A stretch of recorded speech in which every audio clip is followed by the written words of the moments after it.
गंग गणपते नमः। आप सभी का आपके अपने चैनल पर बहुत बहुत स्वागत है।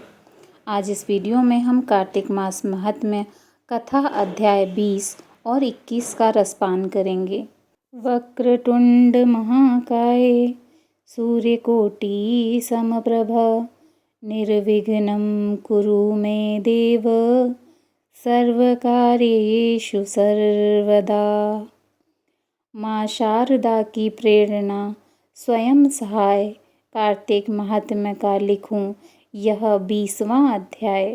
अब राजा पृथु ने पूछा, हे देवऋषि नारद, इसके बाद युद्ध में क्या हुआ तथा वह दैत्य जलंधर किस प्रकार मारा गया? कृपया मुझे वह कथा सुनाइए।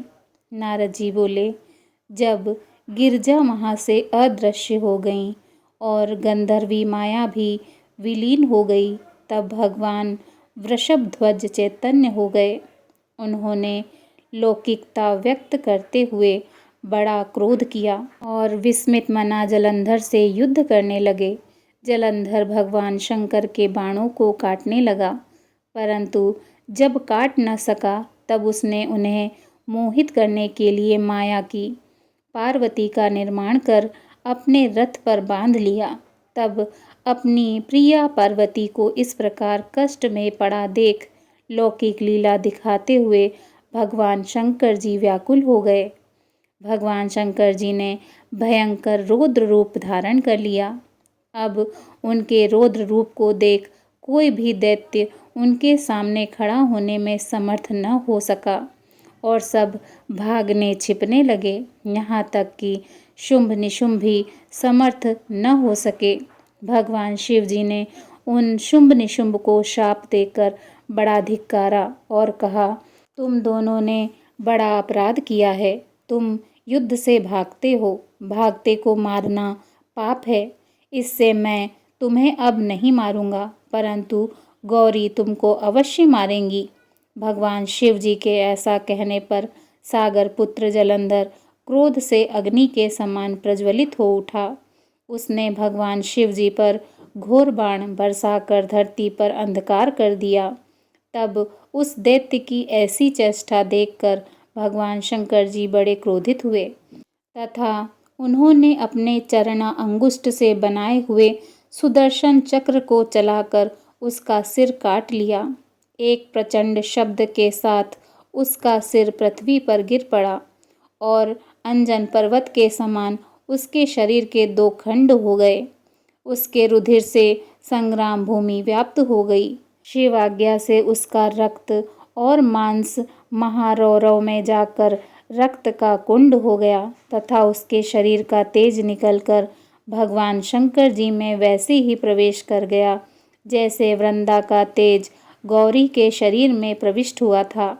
जलंधर को मरा देख देवता और सब गंधर्व प्रसन्न हो गए। कार्तिक मास महात्म्य कथा अध्याय 20 समाप्त। बोलिए भगवान श्री हरि विष्णु जी की जय। हर हर महादेव शिव शंभु। कार्तिक मास महात्म्य कथा अध्याय 21। लिखने लगा हूँ श्री हरि के चरणों में शीश नवाए। कार्तिक महात्म्य का बने यह 21वां अध्याय। अब ब्रह्मा आदि देवता नतमस्तक होकर भगवान शिव जी की स्तुति करने लगे। वे बोले, हे देवादिदेव, आप प्रकृति से परे पार ब्रह्म और परमेश्वर हैं। आप निर्गुण निर्विकार व सबके ईश्वर होकर भी नित्य अनेक प्रकार के कर्मों को करते हैं। हे प्रभु, हम ब्रह्मा आदि समस्त देवता आपके दास हैं। हे शंकर जी, हे देवेश, आप प्रसन्न होकर हमारी रक्षा कीजिए। हे शिव जी, हम आपकी प्रजा हैं तथा हम सदैव आपकी शरण में रहते हैं।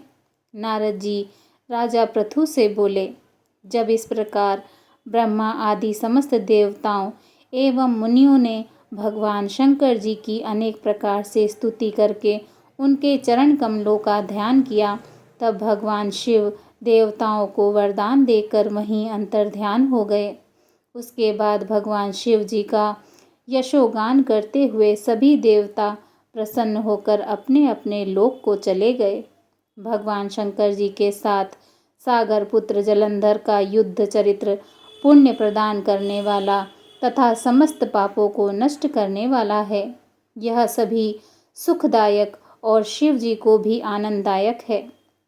इन दोनों आख्यानों को पढ़ने व सुनने वाला सुखों को भोग कर अंत में अमर पद को प्राप्त करता है। बोलिए भगवान श्री हरि विष्णु जी की जय। हर हर महादेव शिव शंभु। ओम नमः पार्वती पते हर हर महादेव।